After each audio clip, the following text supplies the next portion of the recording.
Yo, it's Eric Dane and welcome to my YouTube channel. I am a really new YouTuber, so if you'd like to be a part of this process, like this video, maybe subscribe, maybe hit the notification button. I don't know. I'm going to be doing something a little bit different today, sort of a different style of YouTube videos. I'm going to be kind of trying new things out, see what I like best in this creative process. But anyways, today we're going to be talking about the great Pablo Picasso.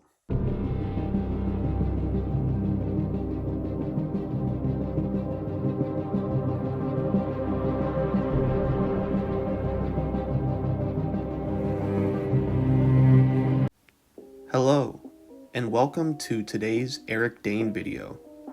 Today I will be talking about the world-famous artist Pablo Picasso. I will not only talk about the upbringing and life of what was an extraordinarily talented person, but also dive into each chapter of his work and offer an analysis on each and every era of Pablo's paintings. Pablo Ruiz Picasso was born the 25th of October 1881 in Malaga, Spain, located on the southwestern shoreline of Spain.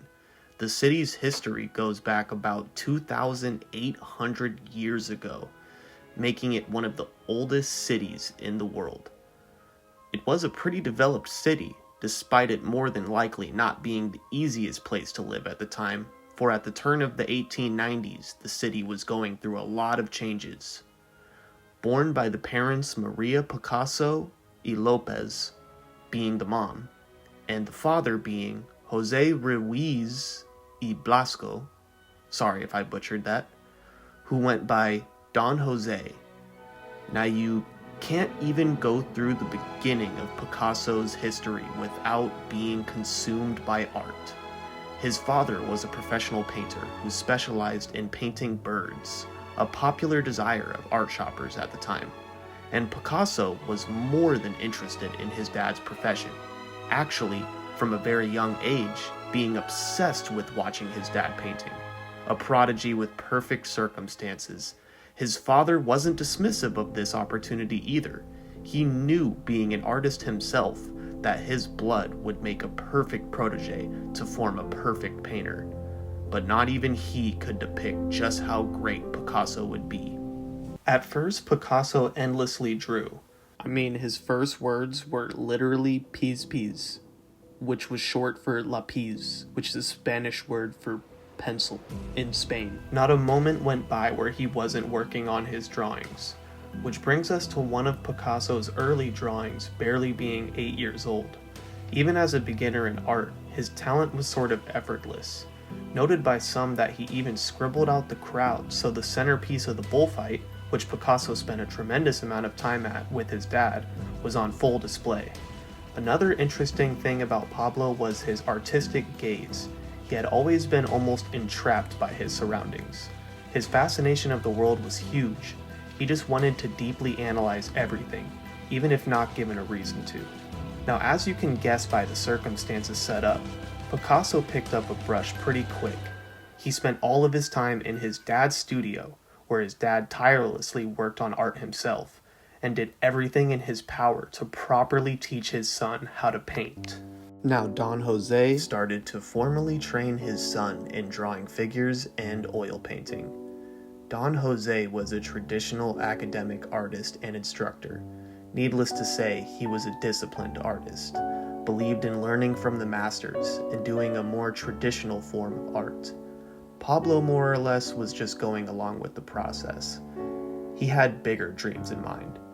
When Pablo was still only 8 years old, Don Jose needed to find some better income for the family, as he was not making enough as an artist, but was able to get a job as a drawing instructor on the whole other end of Spain, in A Coruña. This fit Don, who was already an instructor and specialized in proper art. But the sudden shift was hard on Picasso. It was a smaller city and a much darker, more stuffy environment. It rained constantly. However, Picasso eventually adapted to the area, actually finding the new landscape different and interesting. Don Jose, however, over time started wallowing in sadness without the bigger city and without the bullfights. This was hard for Pablo to take in. sending him back into a depression. He saw the darknesses in the world and understood it much too young, which also bled into his art. But Don Jose was still continuing to teach Pablo everything he knew through this time, and was fixing to make his son a promising painter. This brings us to Pablo's first painting, the Picador. Now keep in mind, he's 8.5 at the time of painting this, but it's still a pretty promising piece, especially given his age. Not filled with too much brightness and colors, but that was expected in Picasso's early work. For such a young child, his early work had a darker undertone, and his work with facial features left some questioning how a young boy could understand such dark expression. Oh yeah, and by the way, if the quality on the mic sounds a lot better, that's because I realized that I actually own a microphone and I don't need to use old Apple earphones that have definitely been through the wash once or twice and barely work. Yeah, just one of those days. With the change of events happening again, Don Jose found an even better position being an art instructor at a well-known art institute in the biggest city of Spain, Barcelona. Now with an environment more suitable for Pablo to grow as an artist, Don Jose made it even more of a priority to put his son in a route towards success. Now Picasso was just 15 and in a school where there were certainly many great talents. His classmates were quite a bit older than Pablo. They were all more like 17 and 18, and even then, Pablo was obviously the most talented and calculated artist amongst the school. This leads us perfectly into Picasso's first official stage piece painting, his family in communion, to be displayed, to staple him as the undeniable talent that he was. The facial features he painted on Don Jose, again, were dark and antisocial, such a deep layer of humanity for a child to depict so perfectly. Again, this is a painting of his father and sisters kneeling and praying at the altar. With his fixation on his surroundings at this time, his dad, now a more declining, bitter artist, Picasso sought refuge in painting his family, and especially Don Jose. They were reoccurring symbols in his painting. He actually won the Medal of Honor from the National Exhibition of Fine Art for this painting. This first painting already made him a star in the art world, achieving things other artists spent decades trying to get. He was known across Spain, going back to Malaga to spend time with his family, and he was a hero there. Everyone treated him as such. An undeniable personality, really quite amazing. By now though, Pablo was more than done with academics, and it was clear he was not going to be an artist that went by the book, not a traditional painter. He actually loved to seek inspiration in his favorite artists. Even in the beginning, he was known to cannibalize art pieces. This is when an artist uses a certain art strategy or perhaps pattern that another artist commonly uses or is known to use, and he made his very own art pieces with these inspirations. He threw away everything he was taught in proper teaching and started over to find his true desire in his artistic work. So at only 16, Picasso dropped out of art school completely. He started to hang out with a different crowd. Him and his friends were extremely rebellious. He hung around a small group of also former art students with the same mission as Pablo, to get out of the city and be a well-known artist. This is around the time he meets his soon-to-be best friend Carlos Casagemas. He will be very important later. By this time, Pablo was living away from his parents' supervision with his buddies in Barcelona. Don Jose had cut off any financial help to Pablo. He was pretty much broke on the streets, and was not shy to the late-night party lifestyle present in Barcelona's scene. Oftentimes, him and his friends even frequented the brothels in the area as well. But for that time frame, it wasn't necessarily out of the normal for young rebellious folk to go to brothels. However, Don Jose was extremely worried Picasso would throw his life away. He thought that his son was wasting his opportunity to be the best painter he could be, and was just going to settle being an average one who barely made a living. Now Pablo at 18 frequently hung out at a spot called Four Cats in Barcelona. It was a tavern. You could drink, get a meal. It was very popular for young artists at the time to hang out there, socialize, and network. This place and this environment perhaps changed everything for Pablo, for he met a group of modernist artists, also dropouts who had sights on one thing and one thing only: Paris. At that time, the hub for modern art, and a much bigger, much more promising scene than Barcelona. At the turn of the century, Pablo landed in Paris, almost completely unknown, especially at first. He was known in Spain, but Paris had a completely different art scene. Pablo had an extreme work ethic. He was willing to put in the work in his art. With a new place to conquer, Pablo had his sights on the best, but knew he could be even better. Without this drive, Pablo wouldn't nearly be as big of an artist as he was. There's so many Picassos in circulation because he just never quit, for the most part, but we'll get into that in a bit. Picasso found a perfect stomping ground very soon, Mamac, where a lot of artist bohemians hung out and lived.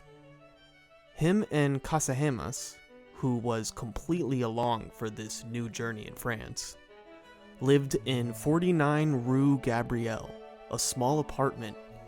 They both worked at a nearby art studio where artists worked on their craft, trying to establish selling grounds between art dealers, who would come and check out everyone's work here and there. There was an art dealer who, nearly upon arrival, already was stunned by Pablo's art, offering him a job immediately, paying Pablo a worker's wage to paint for him. Now, there wasn't really a space in the art world yet where you could just be a talented painter and try to upsell your paintings for personal revenue.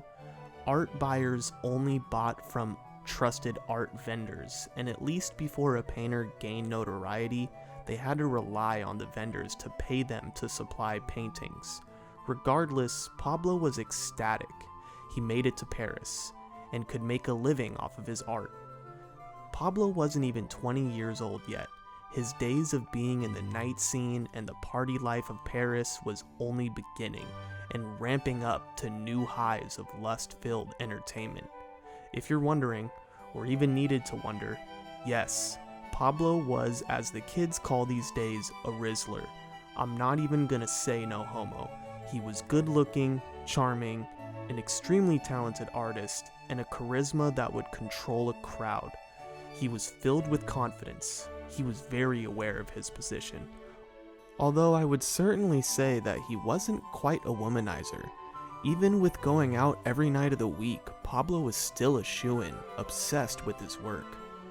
But he literally got his first girlfriend in France because on a rainy night, she randomly ran for shelter to a building that Pablo actually lived in at the time. He asked her if she wanted to go back to his apartment, and despite the place being an actual pigsty because Picasso never cleaned his spaces at the time, she instantly started living with him. Yeah, didn't really have to try too hard for that one. Anyways, I'm getting sidetracked. Now, it really wasn't long into Picasso's journey being a professional painter when something happened that would later change Pablo's life forever. Now, a little bit of a background. Casagemas, who again was Pablo's best friend, absolutely fell head over heels for a laundry girl in the area, Germaine Gagalot. She was someone who definitely wasn't a stranger to the art scene exactly. Actually had posed for local artists before. Well, this short-lived relationship was rocky to say the least. They pretty much just fought relentlessly. Also, Casagemas couldn't quite perform, if you know what I mean. And to her, that alone was a deal breaker, despite anything else. Needless to say, she definitely wasn't a fit for Casagemas. But this wasn't just your typical depressive stupor from getting rejected. Casahemus had promised to himself that Germaine would be the woman he would spend his life with, without a doubt in his mind. To make matters worse, she obviously had a thing for Pablo, who she thought was very attractive. Casahemus quickly spiraled into a manic, alcoholic depression. This was hard for Pablo to witness, but seemingly so. I think he had less of a pity on his friend, not being extremely empathetic towards him. Knowing that he wouldn't ruin his life being a day drunk, Pablo had a stronger foundation in general, and just more of a head on his shoulders. Pablo was the attractive one. He was the popular one. He was that guy. Now, amidst this time, Pablo was back in Barcelona having a fun-filled trip, enjoying his time, living the party life. Casahemus was alone in Paris. He invited all of his friends to a restaurant one night while Picasso was gone. Germaine was actually a part of this group. And out of nowhere, while they're all at the table together, he stands up, pulls out a revolver, and ends his life, right after saying, well, if Germaine doesn't want me, then I'm just gonna... And you could probably guess the rest. Germaine witnessed all of this. Everybody there witnessed all of this. Now, the reason I said that this would later change Pablo's life, because when he returned from Barcelona and heard the news, he didn't seem concerned, almost like he wasn't surprised. I'm not sure if this was because of shock, or quite possibly he was mad at his best friend for doing such a selfish act. Like I said earlier, he could have already been upset with Casahemus when he started ramping up his drinking, thinking maybe those mistakes were too lame for him. And after the incident, maybe it was the icing on the cake, for a lack of a better phrase, that maybe almost pissed Picasso off, possibly thinking it was such a dishonorable way to go. This brings me perfectly to Picasso's first period of art. Keep in mind, all of this is happening in the beginning of Pablo's art career. Now, Pablo Picasso's art is broken down into 5 distinct periods chronologically. The first period of Picasso's art is called the Blue Period, 1901 to 1904, when he painted melancholy, kind of strangely all blue paintings. But actually, first, before the blue paintings, right after getting back from Barcelona, Pedro Manac, the art dealer, told Pablo he got him his first exhibition at a very well-known art gallery, owned by an established art dealer in Paris. Pablo was ecstatic when he heard this news. But again, he wasn't affected much by his friend's recent tragic passing, so he was able to throw himself headfirst into this exhibition and actually produced 75 paintings for this, and most of them are still around. Probably the most popular, the staple piece, a self-portrait titled Yo, or I Picasso, signed Yo Picasso. This is when he completely drops Ruiz, his dad's name, and uses just Picasso, his mother's maiden name. Now Pablo is still not even 20 years old yet. He is 19 at the time of this gallery, and people loved him. The reason I was differentiating it from the Blue Period so much was because these paintings were filled with color and light, and so happy and exuberant. Perhaps he knew he had to make his paintings as appealing as possible for this Paris gallery debut. And again, this was a well-known art gallery that have had many talented artists have exhibitions there before, and he killed it. Everybody in Paris knew his name now. Alrighty folks, I'm going to end there for this video, because I'm going to split this up into 2 parts. Didn't exactly know how long these types of videos take to make, but I'm trying to release videos as much as possible this year, and I just didn't want to get caught up on something, especially because I'm still juggling work full time and also other work for my family on top of that. So realistically, I only have a few hours a day to work on videos, and that's not exactly ideal when like I said, I'm trying to release as much as possible. Anyways, blah blah blah, wah wah wah. Hope you enjoyed today's video.